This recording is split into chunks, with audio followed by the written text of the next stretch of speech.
Et alors, bonjour tout le monde et bonjour à notre invité, le professeur Jorge Flores Aranda. Merci, professeur, d'avoir accepté notre invitation pour parler aujourd'hui et notamment dans le cadre de notre programme Behind the Scene, qui est un programme éducationnel et de sensibilisation sur des sujets en lien avec la santé sexuelle, physique, mentale, communautaire, mais également le bien-être et la réduction des méfaits. Alors, avant de commencer, j'aimerais d'abord rappeler que Max Ottawa reconnaît que ses bureaux à Ottawa sont situés sur le territoire non cédé de la nation algonquine Anishinaabe, présente en ces lieux depuis des temps immémoriaux. Alors, aujourd'hui, nous allons parler d'un sujet très important. Je vais d'ailleurs, dans quelques instants, laisser le professeur Flores Aranda nous parler du sujet et également se présenter. Je rappelle que toute question qui sera posée dans le chat, nous allons y répondre dans un court article sur notre blog Max Ottawa. Donc, n'hésitez pas à poser vos questions dans le chat. Euh, je pense avoir tout dit, donc je vais donner la parole à notre très cher invité.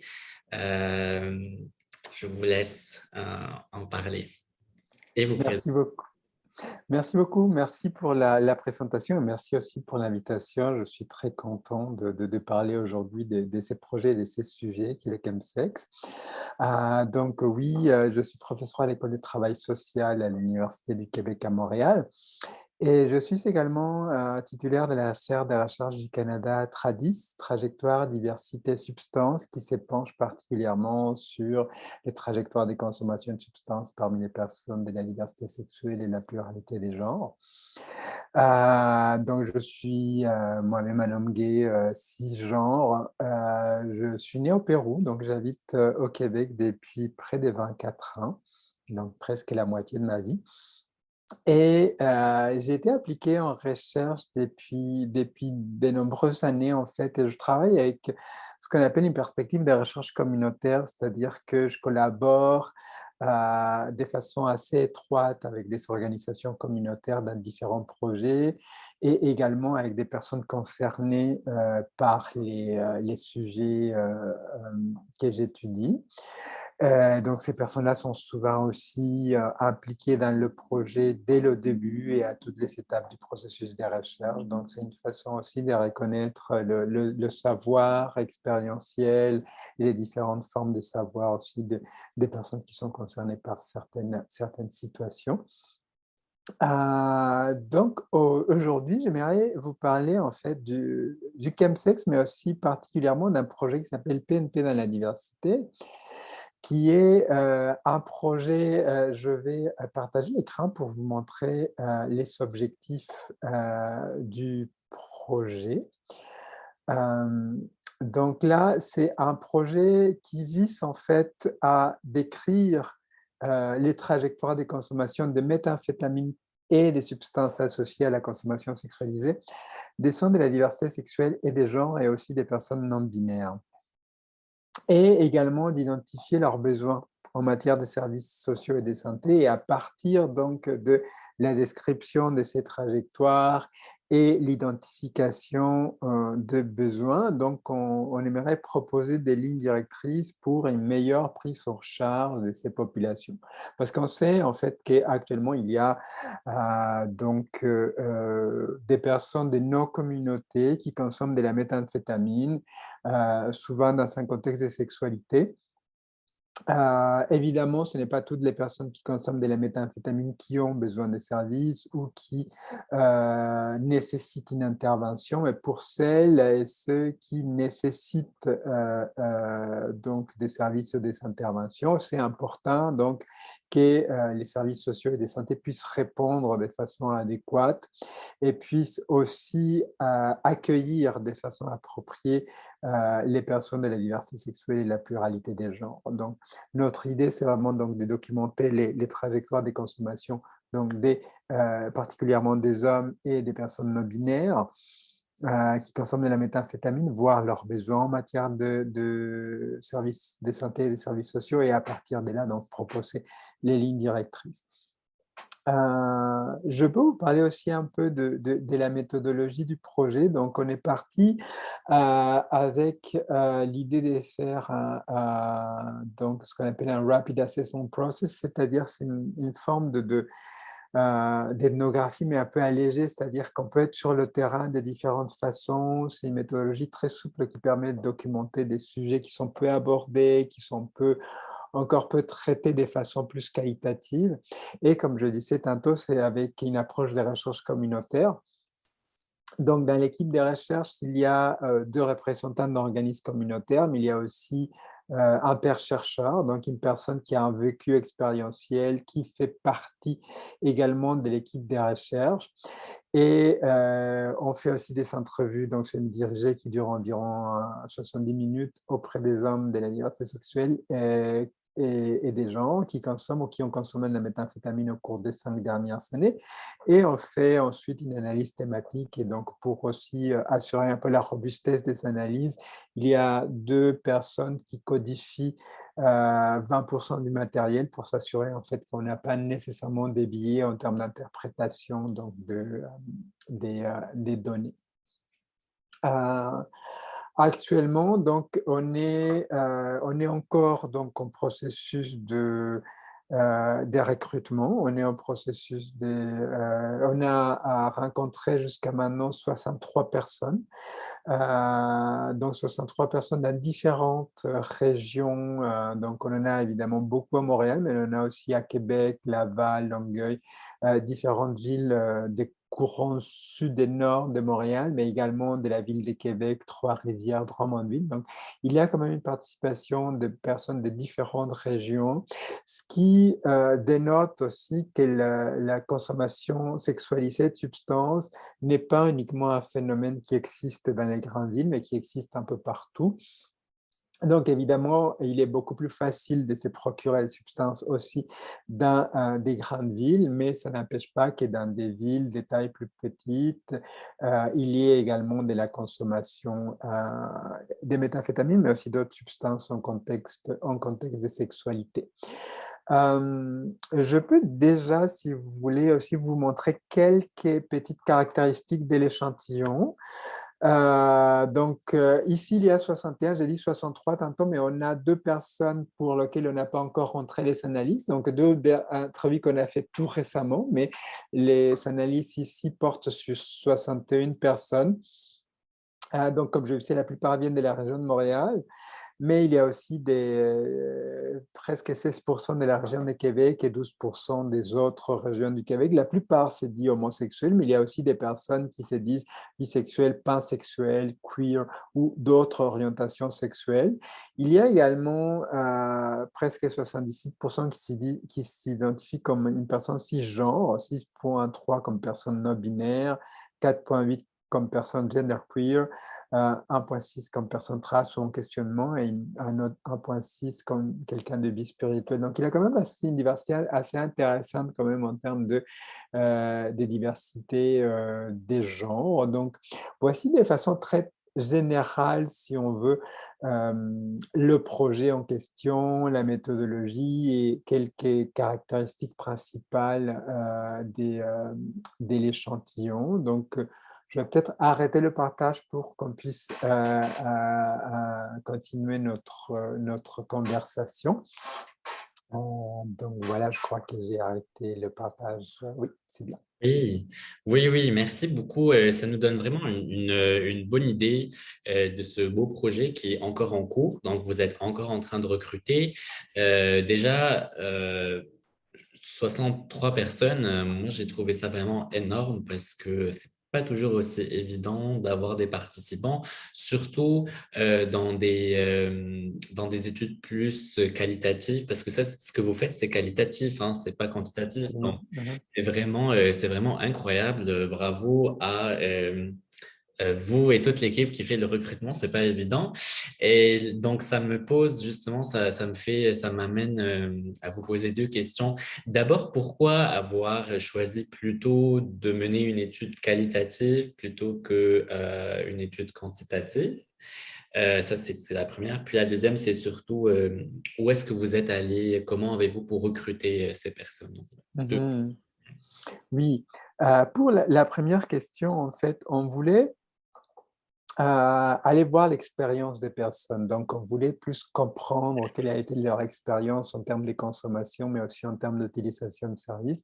Donc, pour bien saisir les aspects plus personnels, plus subjectifs de la consommation, donc il nous a paru plus pertinent d'aller chercher cette information qualitative.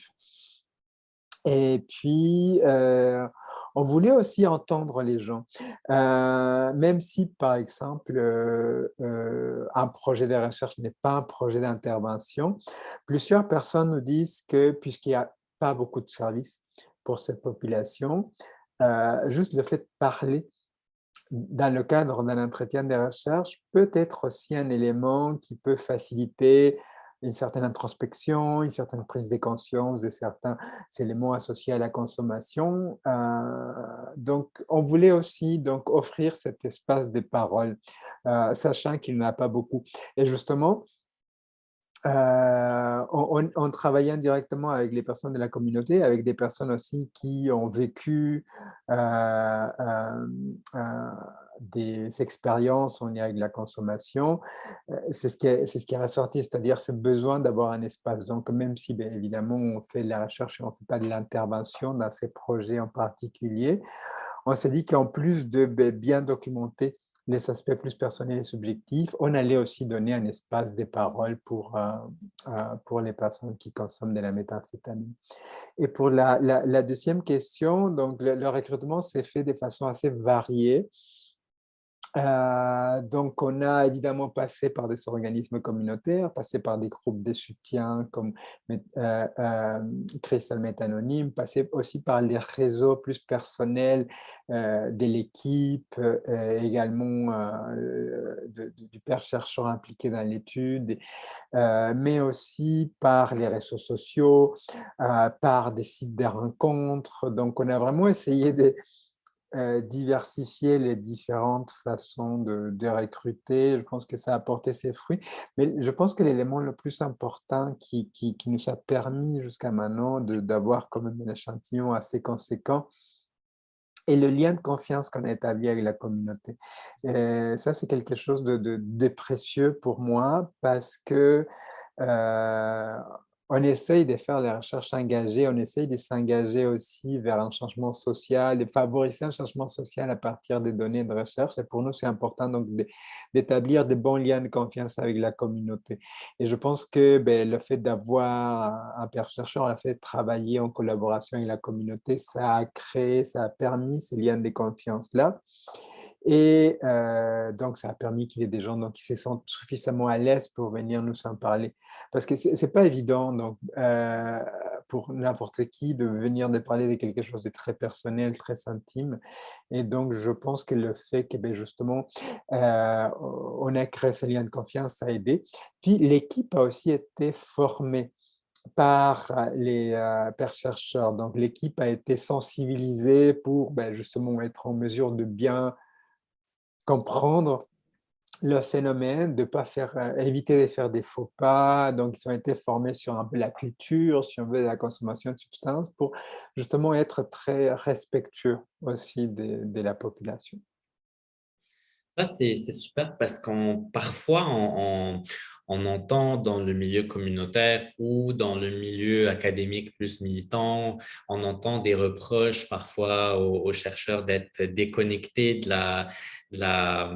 soit du sujet qu'ils ou elles sont en train d'étudier ou de la communauté concernés par la recherche, mais vraiment, on n'a pas du tout cette impression justement quand on vous entend parce que non seulement vous parlez de cette formation qui est donnée par les pairs chercheurs et qui est vraiment super, mais aussi, moi, je peux en témoigner en travaillant en Max Ottawa, comment vous créez justement un lien avec les organismes communautaires et c'est vraiment très important. Et puis, il n'y a pas de doute, si vous avez eu jusqu'à maintenant 63 personnes, 63 participants, c'est sûr qu'il y a justement un sentiment de confiance et c'est ce lien de confiance qui s'installe. Donc, c'est vraiment super. Peut-être pour revenir un peu, peut-être j'aurais dû poser la question au début, mais certaines personnes ne savent peut-être pas ce que signifie justement le chemsex, PNP, mais aussi je pense que parfois certaines personnes peuvent justement être en train de le pratiquer sans le savoir. Donc, si vous pouvez juste nous définir ça. Bien sûr, oui, c'est un, un très bon point. Merci de poser la question. Justement, je pense que j'ai tellement l'habitude de parler des sujets que parfois j'oublie de définir de quoi on parle. Donc oui, mais le chemsex, c'est un terme en fait qui a été utilisé depuis quelques années, mais surtout en Europe, qui est la contraction de deux mots de chemicals et sexe ou sexualité, donc la sexualité sous influence. Mais il y a eu quelques définitions assez différentes dans la littérature scientifique, mais celle qui fait le plus de consensus actuellement est celle qui définit le chemsex comme un phénomène plus culturel, si on veut, ou des subcultures, donc associé vraiment au milieu gay, et qui implique la consommation intentionnelle des substances dans le but de prolonger, intensifier les relations sexuelles. Et on va nommer souvent trois substances bien particulières associées au chemsex, notamment la méthamphétamine, donc le crystal meth, le GHB et souvent aussi la kétamine. Donc, avec évidemment d'autres substances qu'on peut utiliser qui ne sont pas nécessairement psychoactives, mais on peut mélanger par exemple avec du Viagra pour faciliter l'érection, enfin, poppers ou autres substances aussi pour, qui étaient déjà utilisées en contexte de sexualité, évidemment. Il y a des études qui vont parfois parler de la MDMA ou de la cocaïne, mais c'est plutôt rare qu'on va parler de ces substances, donc comme faisant partie de chemsex. Donc, on va parler de trois substances en particulier, crystal meth, GHB et kétamine, de façon intentionnelle. Ceci dit, lorsqu'on parle des chemsex dans la littérature, on va parler de ces trois substances-là, mais évidemment, le mélange des consommations et sexualité existe depuis toujours. Donc on pense à l'alcool, au cannabis ou autres substances. Donc, lorsqu'on parle d'autres substances qui ne sont pas ces trois associées au chemsex, on va plus parler des consommations sexualisées de substances. Donc, lorsqu'on parle des consommations sexualisées de substances, ça peut être intentionnel, ça peut être juste un hasard, en fait.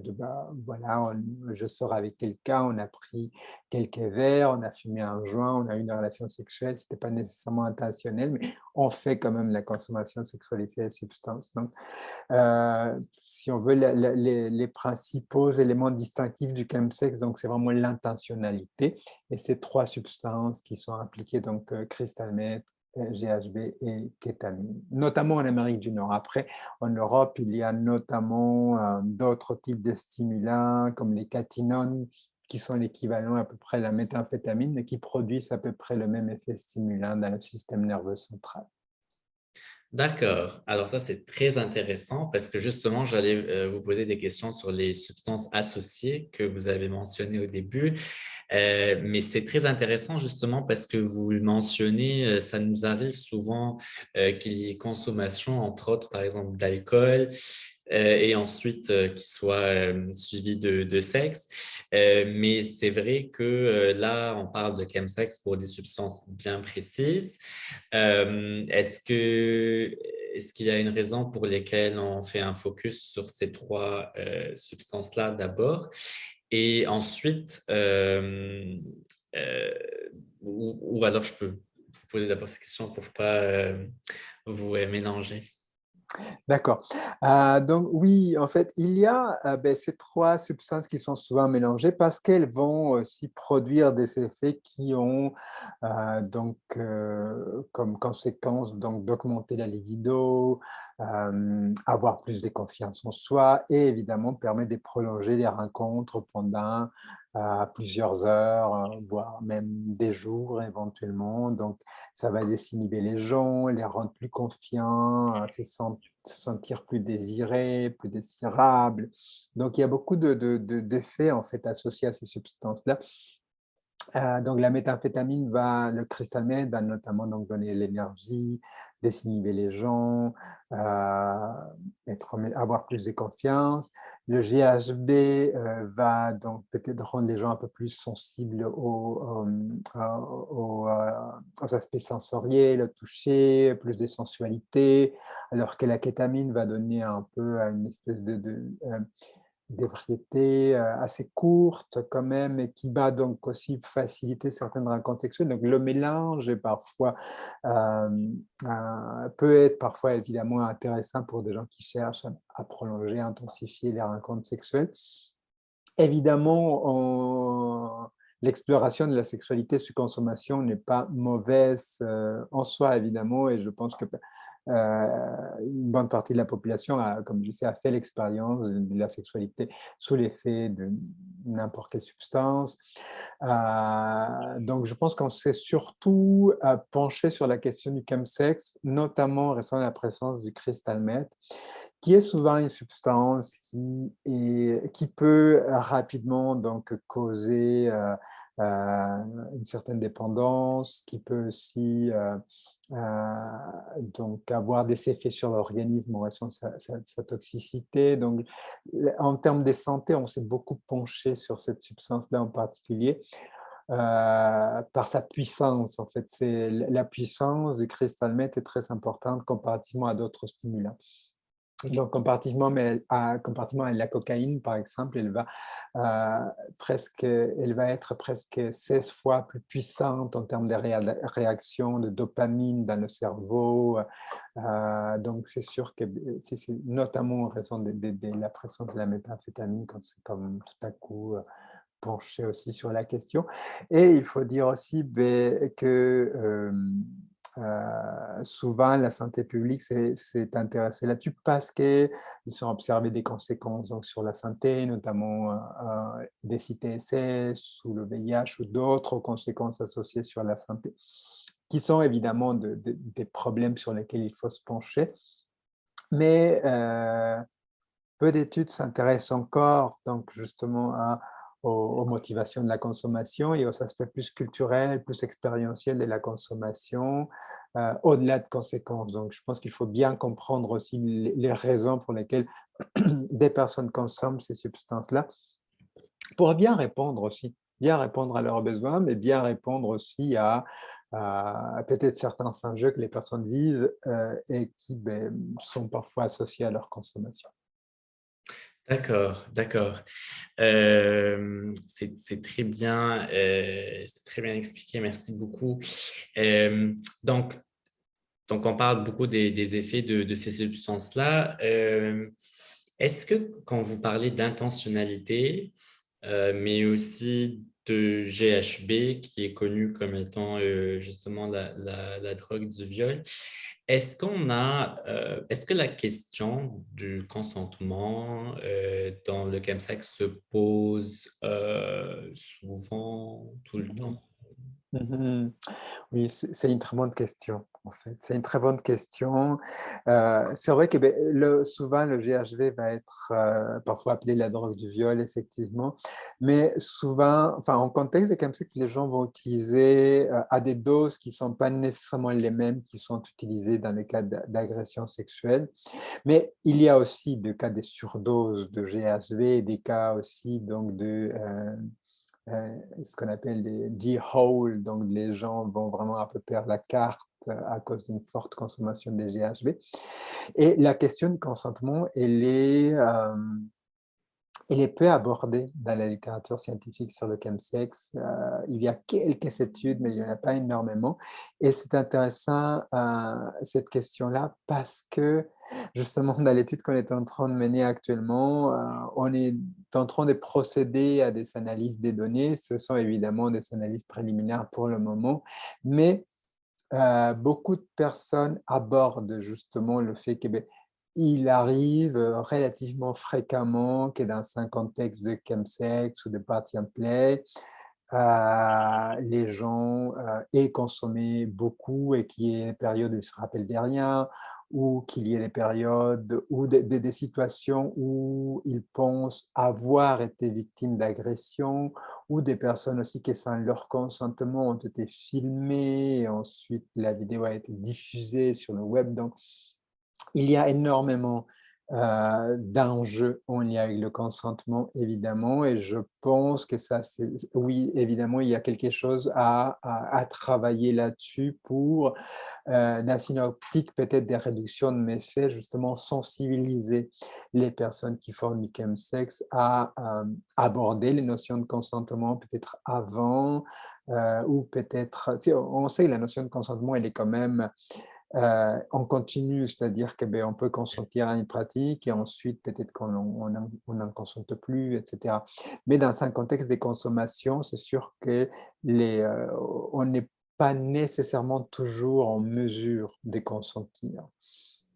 Et donc, c'est sûr que le regard sur le consentement se pose différemment dans ces milieux-là, mais il faut aussi donc qu'il y ait donc des bonnes discussions et une bonne intervention qui se fasse à ce niveau-là, notamment dans une approche de réduction de méfaits pour les personnes qui pratiquent le chemsex. Donc oui, c'est un enjeu, je pense, assez important qui est encore peu travaillé.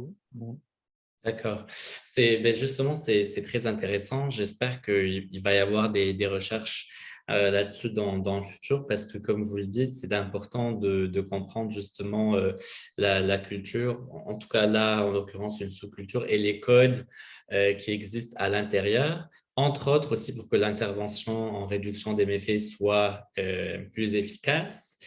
Donc, comprendre la culture, là, si je comprends bien, est présentée beaucoup plus comme une sous-culture au sein de la communauté queer. Euh, donc, euh, deux questions qui me viennent en tête.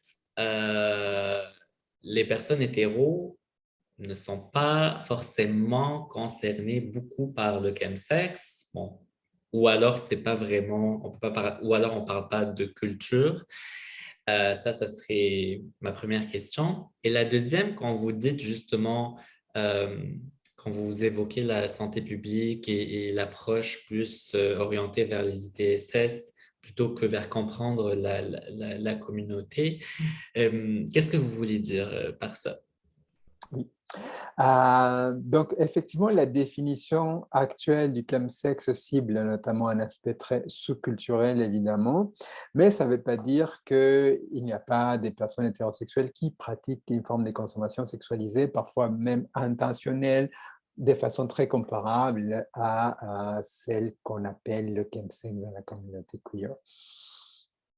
Il y a quelques études justement qui documentent l'utilisation aussi de ces mêmes types de substances dans un milieu hétérosexuel, dans certains milieux, notamment, ce qui est documenté actuellement, c'est dans certains milieux, notamment des milieux échangistes, des milieux Oui. où on cherche évidemment à explorer différentes dimensions de la sexualité.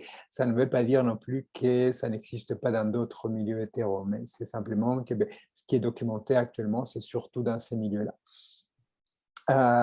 Où on va aussi documenter que des personnes hétérosexuelles ont des pratiques aussi de consommation sexualisée, notamment des personnes qui fréquentent des cliniques de santé sexuelle pour des dépistages d'ITSS, etc. Donc, effectivement, puis ça me permet de faire le lien avec la deuxième question, parce qu'effectivement, donc, si on consomme des substances dans le but d'intensifier les relations sexuelles, de les prolonger, dans l'intensification dans les relations sexuelles, souvent, on va inclure aussi un plus grand nombre de partenaires. Et donc, qui dit plus grand nombre de partenaires, dit aussi donc plus des risques évidemment en lien avec les ITSS et autres infections. Euh, et donc, oui, donc la préoccupation de la santé publique, elle est légitime, donc évidemment de s'attarder aux conséquences de la consommation. Mais à mon avis, en fait, ce qui manque, c'est surtout s'attarder aussi aux raisons qui mènent les personnes à consommer. Donc, on est en train donc de s'attarder sur quelque chose qui est plus curatif, si on peut dire, et on travaille un peu moins au niveau de la prévention et de la compréhension aussi du phénomène. Donc, bien le comprendre pour aussi faciliter une certaine prévention.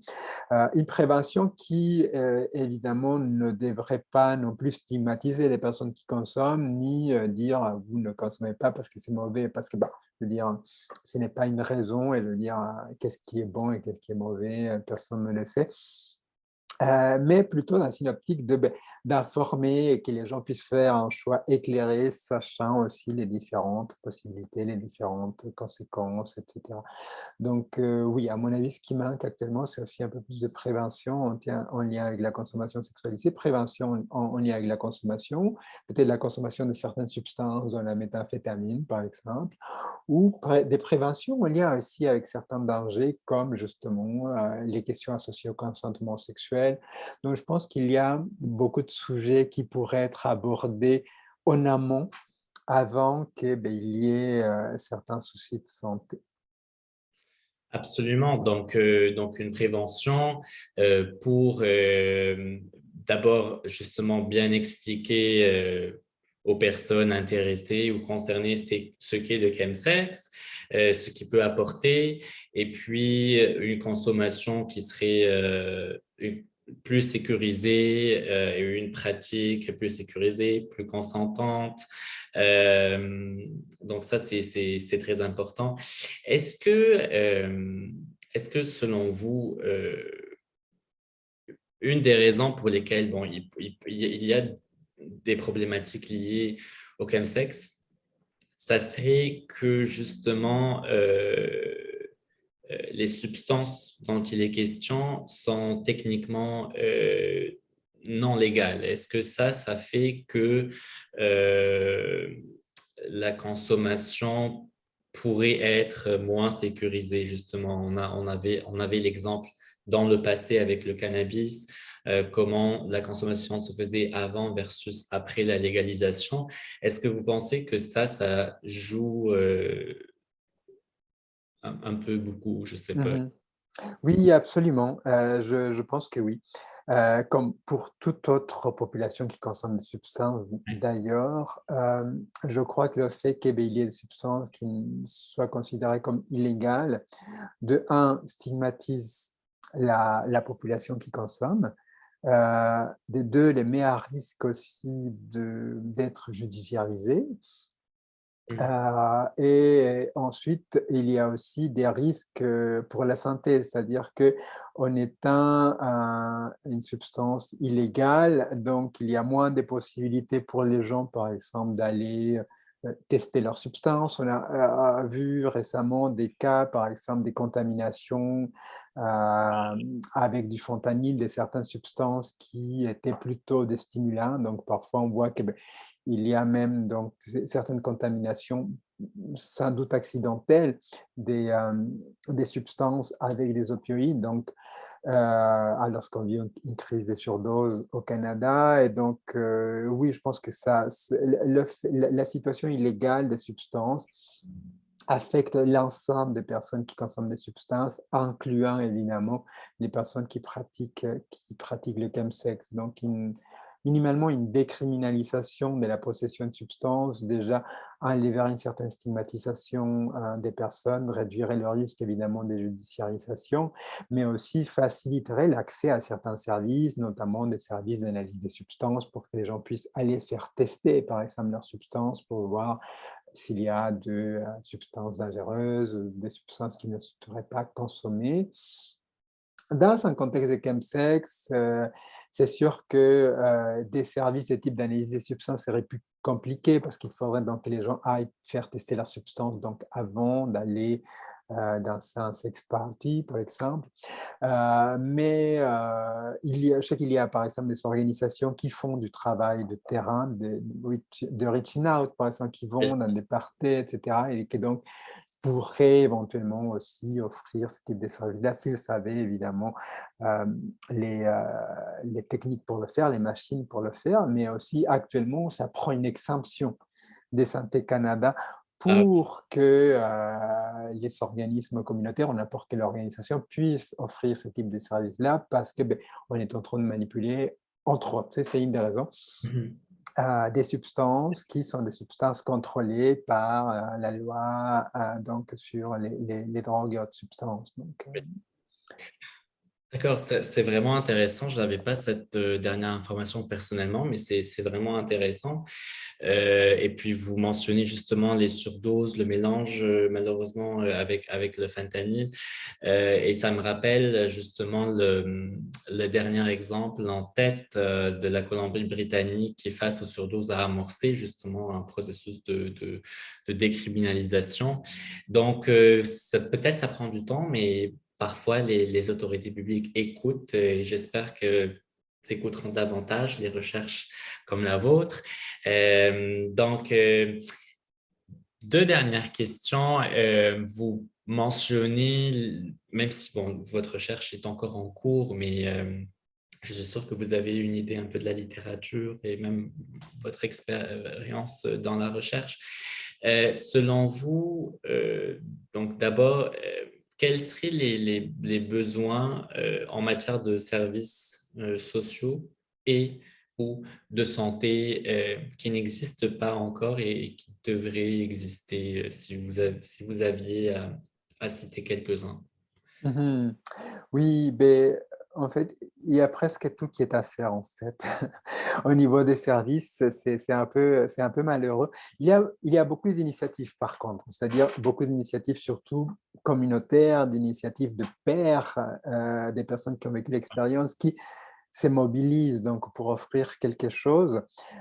Mais en termes, par exemple, des services publics, il y a peu de choses.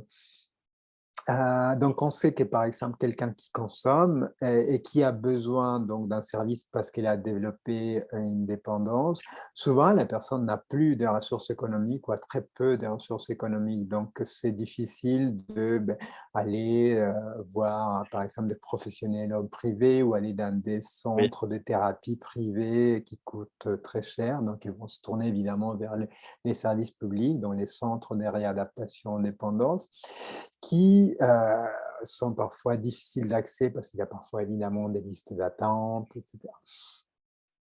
Donc ça, c'est une première barrière, donc l'accessibilité.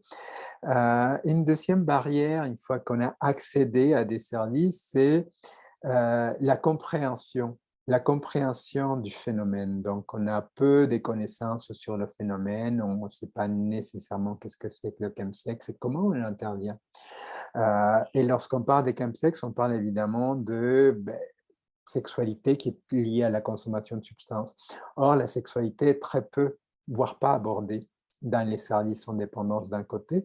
Et lorsque les gens l'abordent, parfois, il y a des intervenants qui sont à l'aise d'aborder la question de la sexualité et d'autres qui ne le sont pas. Donc, parfois, des jeunes qui souhaitent aborder la question de la sexualité dans les centres de thérapie frappent un mur parce que les intervenants ne souhaitent pas en parler ou ne sont pas à l'aise de le faire. Donc là, c'est une autre barrière déjà, donc le fait d'aborder la sexualité. Une autre barrière, c'est aussi la compréhension de la culture, de la sous-culture, si on veut, queer. Donc les gens ont peur, et parfois avec raison, de se sentir jugés en raison de leurs pratiques sexuelles, en raison, par exemple, enfin, de leur façon de vivre la sexualité, leur façon d'explorer leur sexualité. Et donc ça, c'est une autre barrière. Donc il y a un manque de connaissances, parfois plusieurs des centres de réadaptation, mais aussi chez beaucoup d'intervenants. Il y a une formation qui avait été créée il n'y a pas si longtemps, mais qui n'est pas donnée, enfin une formation de l'Institut national de santé publique, mais qui n'est plus donnée, je pense, faute de personnel pour donner la formation. Et aussi, c'était une formation qui était payante, donc les services et les centres qui devaient ou qui voulaient accéder à cette formation-là, donc devaient payer. Mais donc là, et en plus, elle n'est pas si disponible que ça, ou elle ne l'est plus disponible. Il y a également toutes les notions très genrées des services dans les centres de réadaptation en dépendance. Donc, souvent, les services à l'interne vont être aussi très genrés et vont avoir parfois aussi une vision très genrée de la société. Donc, ça ne va pas nécessairement non plus rejoindre les personnes à diversité qui, on le voit un petit peu dans nos données préliminaires, on voit qu'il y a quand même des personnes qui ont des orientations, des identités des genres qui ne sont pas cisgenres. Et donc, il faut que les services s'y adaptent également. Et il y a aussi beaucoup d'instruments qu'on utilise pour évaluer la gravité de la consommation qui ne sont pas toujours non plus adéquats pour les personnes de la diversité. Donc, il y a une série d'obstacles, de barrières. Et une autre barrière importante, c'est que puisque la sexualité est un élément important dans le cadre de la consommation sexualisée, une fois que la personne a fait, disons, une thérapie en réadaptation en dépendance, dans les suivis, il faudrait que la sexualité soit abordée évidemment, et il faudrait que la personne ait des outils pour reprendre une sexualité sans consommation ou sans la substance qui causait un problème. Donc ça, c'est un autre élément aussi. Donc comment réapprendre sa sexualité, comment se réapproprier sa sexualité une fois qu'on a arrêté la consommation ou qu'on a laissé de côté la substance qui posait problème. Donc la sexualité peut être aussi un facteur de risque, et ça, c'est encore peu aussi développé. Puis, ne serait-ce que l'accueil, l'écoute, donc est encore pas tout à fait là. Donc voilà, comme je disais, tout est à faire actuellement, malheureusement, mais il y a des initiatives. Il y a des initiatives intéressantes. Il y a les groupes de soutien par les pairs. Il y a des organismes communautaires qui mettent en place justement des ateliers sur la sexualité. Donc des groupes, des plateformes qui s'est créées, comme ça prend un village, qui est une Oui, plateforme qui a été, je pense que justement vous savez en parler dans le cadre de ces programmes behind the scene. Donc, il y a certaines initiatives communautaires qui sont évidemment très importantes, mais qui ne peuvent pas répondre à l'ensemble de la demande parce qu'ils n'ont pas les ressources financières des organismes publics. Donc, voilà, ils font ce qu'ils peuvent avec les moyens qu'ils ont. Et c'est très important, évidemment, mais il faudrait qu'ils soient aussi plus soutenus, évidemment. oui, oui, oui. Il faudrait parfois qu'un phénomène ait l'ampleur de la COVID ou de la variole du singe pour qu'on commence à s'intéresser et qu'on commence à intervenir et à mettre de l'argent dedans, en tout cas au niveau provincial, parce que je rappelle que Max Ottawa, grâce justement au financement PHAC. L'Agence de santé publique du Oui, Canada. L'Agence de santé publique du Canada, oui. justement offre ces groupes de soutien-là en lien avec PNP, Pray and Play, mais aussi tout un service de réduction des méfaits qui est vraiment accessible et qu'on essaie de rendre le plus accessible possible. Toutes les informations sont présentes sur notre site web, mais également en nous contactant. Vous avez aussi mentionné Ça prend un village, qui est vraiment une superbe initiative. Et oui, nous avions fait dans le passé justement un behind the scene en tout cas sur l'initiative. Vous avez répondu avec cette réponse à ma deuxième question. Moi, j'ai hâte de pouvoir lire justement les lignes directrices que vous allez avoir et ce projet de recherche. Vous avez une page Facebook. D'ailleurs, si on est intéressé, vous faites encore du recrutement également, donc les personnes peuvent encore participer. Et puis, peut-être que dans le futur, une fois que vous allez avoir fini vraiment tout, on pourra faire un autre behind the scenes ensemble. Donc, je tenais, avant de vous donner la parole, si vous aviez quelque chose à ajouter, je tenais à vous remercier pour votre présentation, merci pour la conversation et les réponses que vous avez apportées aujourd'hui. Donc, je ne sais pas si vous avez quelque chose à ajouter ou à dire. Oui, mais merci encore une fois et aussi félicitations à Max et à tous les groupes communautaires qui font des efforts pour répondre aux besoins des personnes qui font du PNP. Votre soutien est vraiment précieux pour les personnes qui en ont besoin. Et je pense que c'est important aussi que entre les membres de la communauté, on se serre les coudes et que on fasse reconnaître justement que c'est un enjeu important et sur lequel il faut que les pouvoirs publics s'y penchent et qu'ils donnent plus de financement et plus d'attention aussi. Oui, on va espérer. Merci beaucoup, professeur Flores Aranda, et puis au plaisir de vous voir bientôt. Merci à vous. Merci.